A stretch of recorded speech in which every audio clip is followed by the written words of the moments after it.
And that's so difficult, especially like when you love and care about people, and you can see the other side. Like if you just, you know, when you see the other side, you're like, you want better and more for them, but you gotta go with them at their pace, you know. And that's what truly loving somebody is. It's like, I accept you where you are. Like I want better for my mom, for my dad, for everybody that's around me, you know, but I can't force that better upon them. I can't force you to do the work. In your time, when you feel like it, or when you get it together or whatever, you'll do the actual work. But in the meantime, I'll be here grinding my teeth. You know?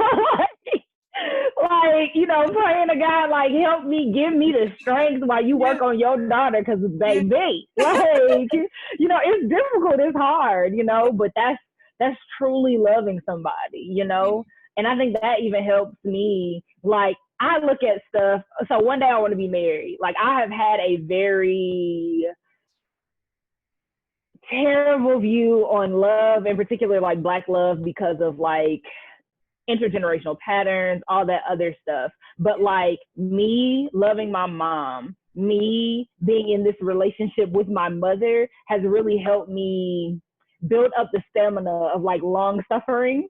And like, even with my dad, loving him where he is and recognizing and understanding, like, one day when I get married, I want to do the same thing with my spouse. Like, in recognizing that they're not going to be, there's nobody that's going to be perfect. They're going to have flaws and things like that. But how do I love them through this where they are, and not try and change them? Like, they have to have the willingness to want to do that on their own, but love them where they are. And even if you do something that bugs the living crap out of me, like, all I can do is articulate it to you, but you have to be the one that be like, you know, all right, I actually want to change this, but I can't make you or force you to change. So like, I'm recognizing the importance of like going through this with my mother. I'm recognizing the importance of going through this with my father, to be long suffering one day to this wonderful man of God that, you know, God is going to bless me with. Cause I'm learning how to speak positivity into this thing. Cause I've been a little negative about relationships. So I'm trying to be positive. So when he brings me this fine chocolate, you know, hell no, I'm going to know how to be long suffering. I'm going to know how to love him despite his faults, and love him where he is. And not, love is not, oh, I'm only going to love you so long as you change to be how I want you to be. But love him like exactly where he is, and where God has him, and where he's moving, whether it's slow or fast, but loving him there. So I know that all of these things are beneficial. You know, I know that I'm not just going through this with my mom just for the hay of it. Like, I'm going through it because it's going to help me and help her too, you know, help her as well as my father, and knowing that there are people there that are willing to be long suffering, that are willing to be patient, that are willing to love you through it, that are willing to walk with you through it. So I agree 100%. I believe one day through all the stuff, yes, girl, claim it. It's gonna be a celebration, okay? I just posted on Instagram yesterday. I was like, well, my wedding, I just hope y'all not too sanctified, because twerk, we gonna have I'm about to do everything. You feel me? You like everything. You don't like it, you better go like this, okay? I can't get with nobody whose family members are holier than thou and all this stuff. It's not gonna work for me, because whatever he wants to do and whatever I want to do, this is our day.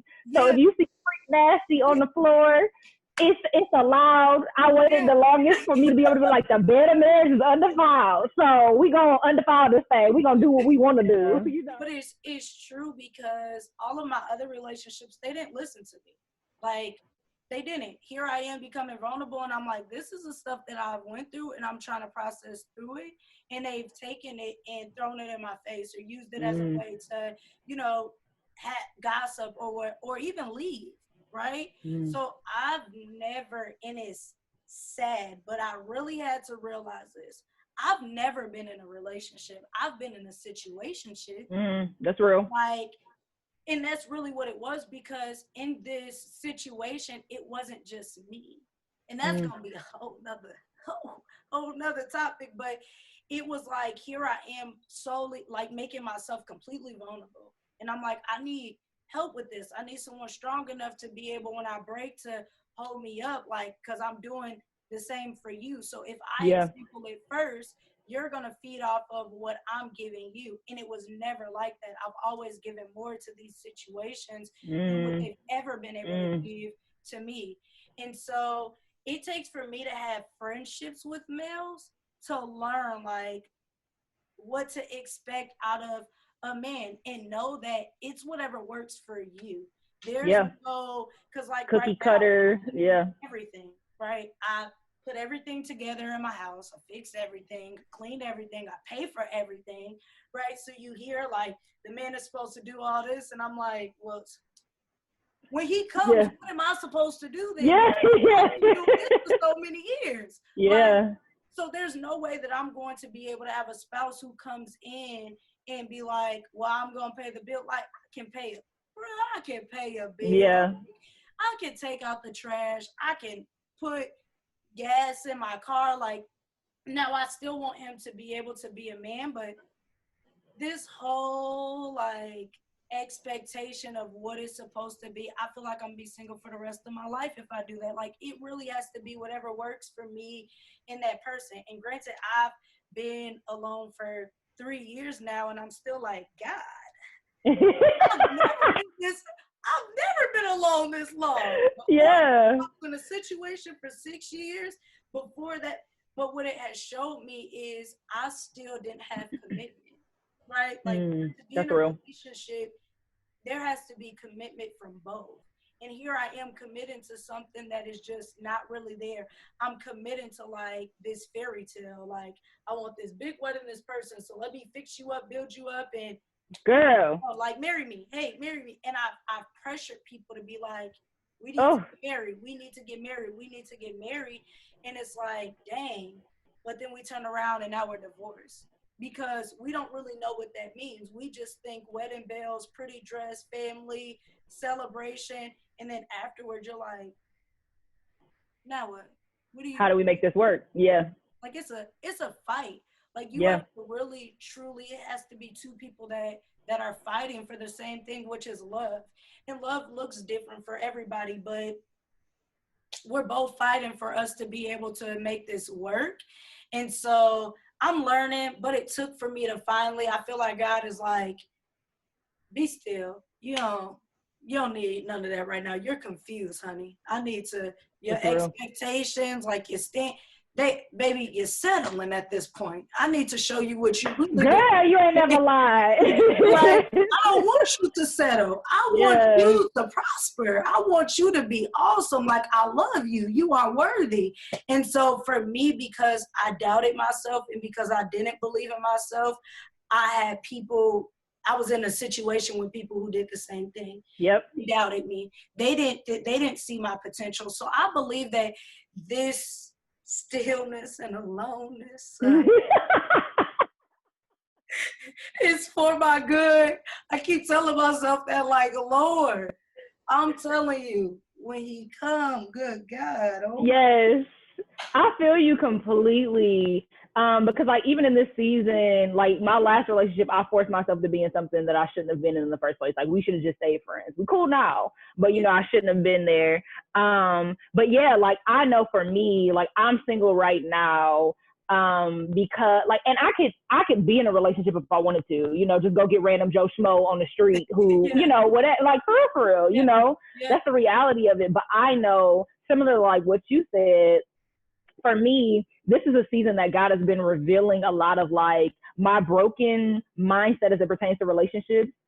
It's a lot of healing that I have from like stuff dealing with my family and just like, how can I get into a relationship with somebody if my viewpoint on Black love is so skewed? Like literally thinking, okay, I've only been in like 2 relationships, but having the mindset of before getting into it, this isn't going to work.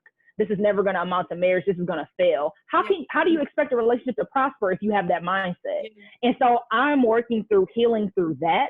I'm working through unpacking all of that, where that comes from. And that is generational. That is like, I'm working on breaking generational curses of infidelity, of fatherlessness on top of divorce. Divorce is high in my family because of cheating. All of them have happened because of cheating. And so it's just like, in order for me not to have that mindset, I have to heal from that.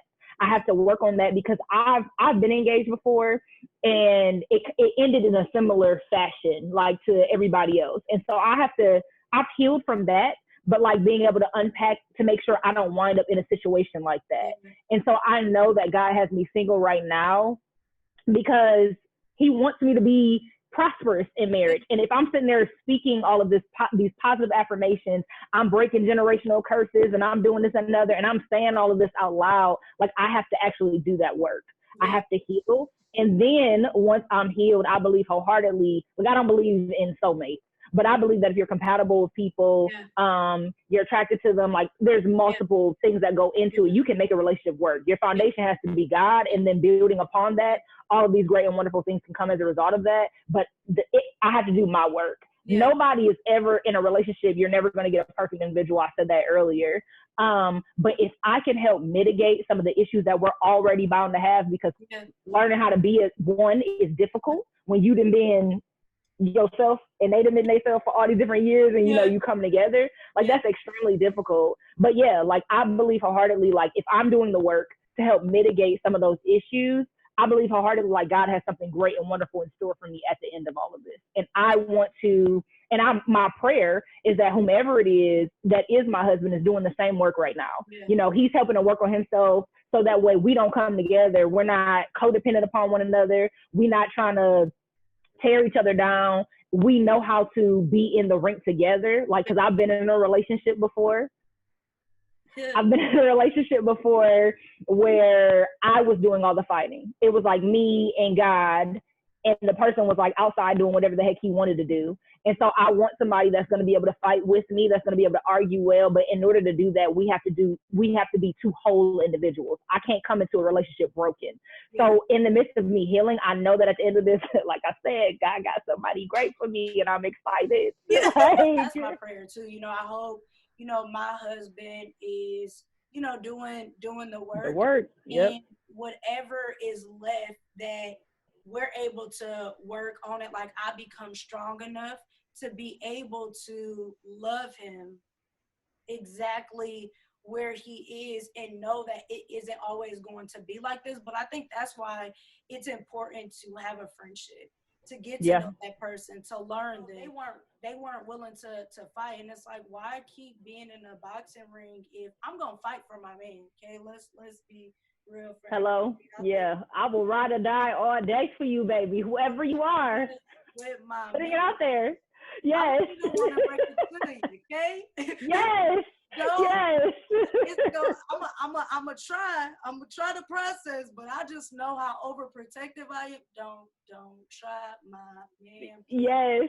Yes. Like because I love like that. That's how deep I am willing to love you. So much that I'm going to protect you. And I believe that my husband is going to do the same way. Naturally, where I don't have to tell you, like, I feel like in that moment you didn't protect me. Like, it'll be reciprocal. I'm telling you, my man gonna be the same way. He gonna be like, try her. I love God, but I love her too. And so, because she is mine, try Jesus, don't try me. Like, listen, we're gonna flip over tables like Jesus. Yes, literally. Don't do it. So it's those moments now that I look forward to that replace these thoughts of like it's going to fail.